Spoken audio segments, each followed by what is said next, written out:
Hello दोस्तों, कैसे हैं आप सब। एक बार फिर से आप सबका स्वागत है आपके अपने चैनल ट्यूरोपीडिया हिंदी पर। दोस्तों, एक और भारत, चीन, बांग्लादेश, पाकिस्तान जैसे देश बढ़ती पॉपुलेशन के कारण परेशान हो रहे हैं। तो वहीं दुनिया में कुछ ऐसे भी देश हैं जो लगातार खाली होते जा रहे हैं। आज हम एक ऐसे देश की बात करने वाले हैं जो एक समय पर धरती का सबसे बड़ा साम्राज्य हुआ करता था। इस देश में जंगल, घास के मैदान, पहाड़, वादियां, नदी, झीलें और रेगिस्तान वगैरह सब कुछ। देश की अधिकांश आबादी युवा है, जहाँ लोगों के पास खान पान के संसाधनों की भी कोई कमी नहीं, लेकिन फिर भी इस देश में कोई रहना पसंद नहीं करता। देश का 99.7% हिस्सा पूरी तरह से वीरान और सुनसान है। हर साल यहाँ से लोग अन्य देशों में पलायन कर रहे हैं। हम बात कर रहे हैं मंगोलिया देश की, जिसकी स्थापना इतिहास के महान योद्धा चंगेज खान ने की थी। लेकिन अब इस देश के भविष्य पर खतरे के बादल मंडरा रहे हैं। आने वाले कुछ वर्षों में शायद यहाँ पर एक भी आदमी नजर न आए। लेकिन आखिर क्या वजह है जो लोग मंगोलिया में रहना पसंद नहीं करते? क्यों देश का 99% से अधिक हिस्सा खाली पड़ा है और सिर्फ 0.7% एरिया में ही लोग रहने को मजबूर हैं? तो देर किस बात की, अपना सीट बेल्ट बांध लीजिए अच्छे से और निकलते हैं मंगोलिया की एक शानदार और जानदार डिजिटल सफर पर। दोस्तों, मंगोलिया को दुनिया का सबसे खाली देश कहा जाता है। यहाँ तक कि नामीबिया और ऑस्ट्रेलिया से भी ज्यादा खाली ये देश नजर आता है। ये दुनिया की सेकंड लार्जेस्ट लैंडलॉक कंट्री है, जिसकी सीमाएं रूस और चीन से मिलती है। लेकिन ये कोई छोटा मोटा देश नहीं है। इसका total area 60 lakh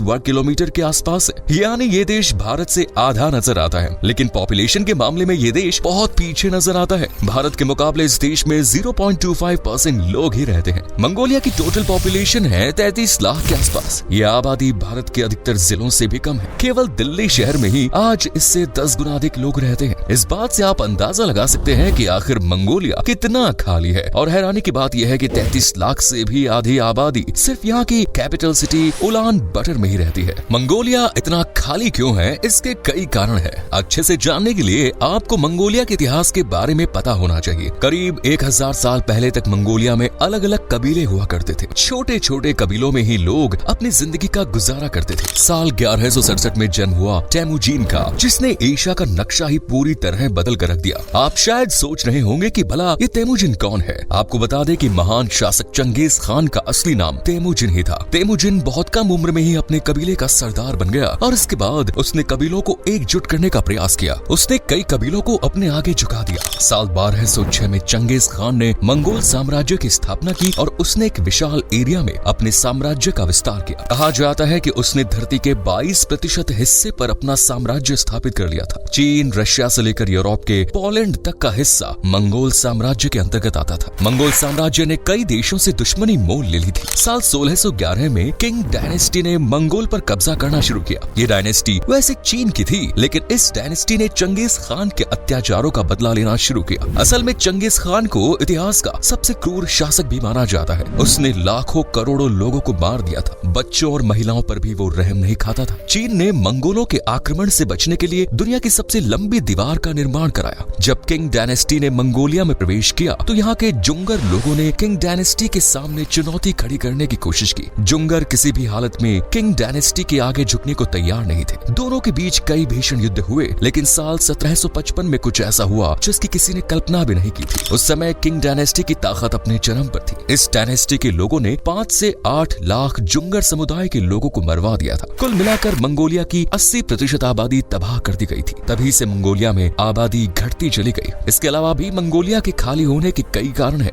king dynasty ने जब यहाँ पर रूल करना शुरू किया तो यहाँ पर बुद्धिज्म को बहुत प्रमोट किया गया। लाखों लोगों ने बौद्ध धर्म अपना लिया था। बौद्ध धर्म में अक्सर वैराग्य की बात की जाती है और कई लोगों ने सन्यासी बनकर जीवन जीने का निर्णय लिया। इस कारण मंगोलिया की आबादी बहुत ज्यादा नहीं बढ़ पाई। लोगों ने विवाह ना कर ब्रह्मचर्य रहकर अपना जीवन व्यतीत करना शुरू कर दिया। साल 1911 में मंगोलिया को किंग डायनेस्टी से आजादी मिली। हालांकि पूरी तरह स्वतंत्र ये देश 1921 में जाकर आजाद हुआ और 1945 में यूनाइटेड नेशंस ने इसे एक देश के रूप में मान्यता दी। इस दौरान यह सोवियत संघ का हिस्सा हुआ करता था, लेकिन सोवियत संघ ने यहाँ की संस्कृति और कल्चर को पूरी तरह खत्म करके रख दिया। बड़ी संख्या में मंगोलिया के लोगों ने दूसरे देशों में शरण लेनी शुरू कर दी। बेहतर जीवन और रोजगार की तलाश में चीन और रशिया में लोगों ने माइग्रेट किया। भले ही चंगेज खान को दुनिया क्रूर नजरों से देखती है, लेकिन मंगोलिया में आज भी चंगेज खान को सम्मान की नजरों से देखा जाता है। चंगेज खान को फाउंडर ऑफ मंगोलिया कहा जाता है। दुनिया में सबसे बड़ी घोड़े की मूर्ति मंगोलिया में ही लगी हुई है, जिस पर चंगेज खान बैठा हुआ है। दोस्तों, मंगोलिया के खाली होने के पीछे कुछ जियोग्राफिकल एंड क्लाइमेट फैक्टर्स भी हैं। इस देश की जलवायु जलवायु और वातावरण रहने के लिहाज से बहुत अच्छा नहीं माना जाता। ये बहुत ज्यादा ठंडा और बहुत ड्राई देश है। देश के साउथ और वेस्ट में बड़े बड़े पहाड़ मौजूद हैं। कई पहाड़ तो 1000 से 1500 मीटर ऊंचे भी हैं। इन पहाड़ों के कारण ही मंगोलिया में बादल प्रवेश नहीं कर पाते। ये बहुत ज्यादा ठंडा और बहुत ड्राई देश है। देश के साउथ और वेस्ट में बड़े बड़े पहाड़ मौजूद हैं। कई पहाड़ तो 1000 से 1500 मीटर ऊंचे भी हैं। इन पहाड़ों के कारण ही मंगोलिया में बादल प्रवेश नहीं कर पाते। इस कारण साल भर में बहुत कम ही बारिश यहाँ देखने को मिलती है। करीब 250 दिनों तक आसमान पूरा साफ रहता है। देश में खेती बाड़ी भी बहुत लिमिटेड एरिया में ही होती है। हालांकि साल 2000 से पहले तक इस देश में अच्छी खासी मात्रा में अनाज पैदा होता था, लेकिन आज देश की सिर्फ 0.4% जगह पर ही खेती होती है। बारिश न होने के कारण यहाँ खेती करना भी आसान नहीं है। भले ही मंगोलिया में बारिश न होती हो, लेकिन रात के समय यहाँ शरीर जमा देने वाली ठंड पड़ती है। इस देश में सर्दियों के दौरान तापमान -40 डिग्री सेल्सियस तक पहुँच जाता है। इस तापमान में सर्वाइव करना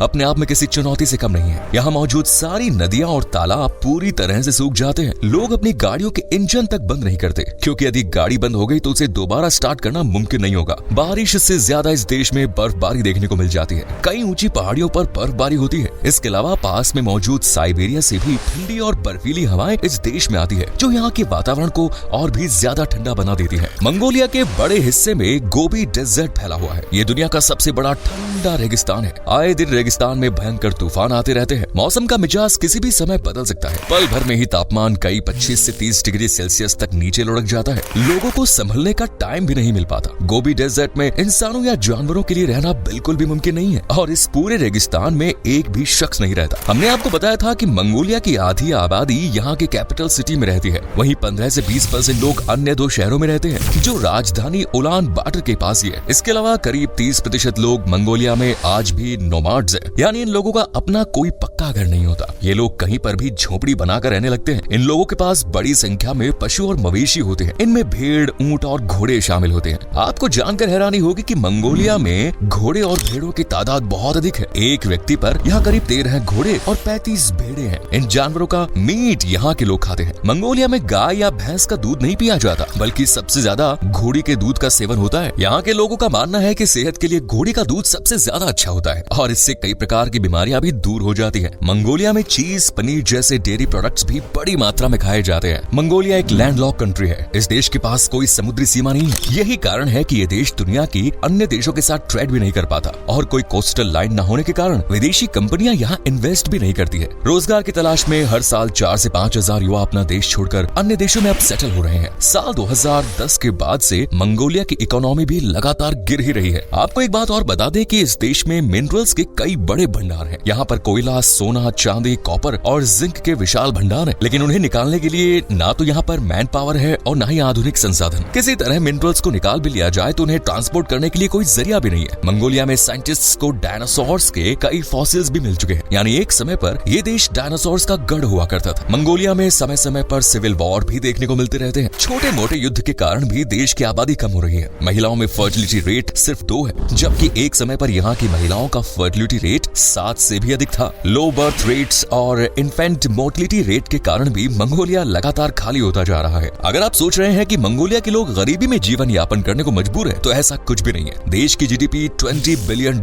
के आसपास है, और यहाँ के लोगों की सालाना पर कैपिटा इनकम है $4500, जो भारत के मुकाबले 80% अधिक है। यहाँ के लोग अपनी लाइफ से सेटिस्फाई हैं और किसी प्रकार की शिकायत नहीं है। लोग अपने परिवारों के साथ समय बिताते हैं। साल भर कई त्योहार और फेस्ट का आयोजन यहाँ होता है। गोल्डन ईगल फेस्टिवल तक एक प्रमुख त्योहार है, जो मंगोलिया के रेगिस्तानों में सेलिब्रेट होता है। इस फेस्टिवल में लोग बाजों को पकड़ते हैं और उन्हें आपस में लड़ाते हैं। सूखा और खाली होने के बावजूद मंगोलिया की वाइल्ड लाइफ कमाल की है। यहाँ पर दुनिया का 1/3 स्नो लेपर्ड देखने को मिलेंगे। पूरी दुनिया में 2 कुबड़ वाले ऊंट सिर्फ आपको इसी देश में देखने को मिलेंगे। इन्हें बैक्ट्रियन कैमल कहते हैं। इसके अलावा सबसे अधिक जंगली घोड़े भी आपको यहीं देखने को मिलेंगे। मंगोलिया के टेरेजी नेशनल पार्क में हर साल बड़ी संख्या में सैलानी घूमने के लिए आते हैं। इस नेशनल पार्क में कई नेचुरल गर्म पानी के स्रोत भी हैं। खुवसकुल झील को यहाँ के लोग औषधीय गुणों से भरपूर मानते हैं। दोस्तों, कहा जाता है कि दुनिया में सबसे पहले आइसक्रीम खाने की शुरुआत मंगोलिया में ही हुई थी। इसी देश ने दुनिया को आइसक्रीम खाना सिखाया। आज मंगोलिया में करीब 500 भारतीय समुदायों के लोग रहते हैं। इस देश के लोग इंडियन कल्चर से काफी प्रभावित हैं। कई लोग भारतीय संस्कृति के आधार पर ही अपने बच्चों के नाम भी रखते हैं। दोस्तों, मंगोलिया की सरकार यहाँ पर आबादी बढ़ाने और वीरान जगह पर लोगों को बसाने की काफी कोशिश कर रही है, लेकिन 1-2 प्रमुख शहरों को छोड़कर लोग कहीं और रहने के लिए तैयार ही नहीं है। और भला कोई ऐसी जगह रहना भी क्यों पसंद करेगा जो जगह इंसानों के रहने लायक ही हो। तो उम्मीद करते हैं दोस्तों दोस्तों कि आप समझ गए होंगे कि आखिर मंगोलिया 99% खाली क्यों है और क्यों सभी लोग 1% से भी कम एरिया में रहते हैं। आशा है आपको ये जानकारी पसंद आई होगी। अगर हाँ तो लाइक करें, शेयर करें, चैनल को सब्सक्राइब करें। मिलते हैं नेक्स्ट वीडियो में। धन्यवाद।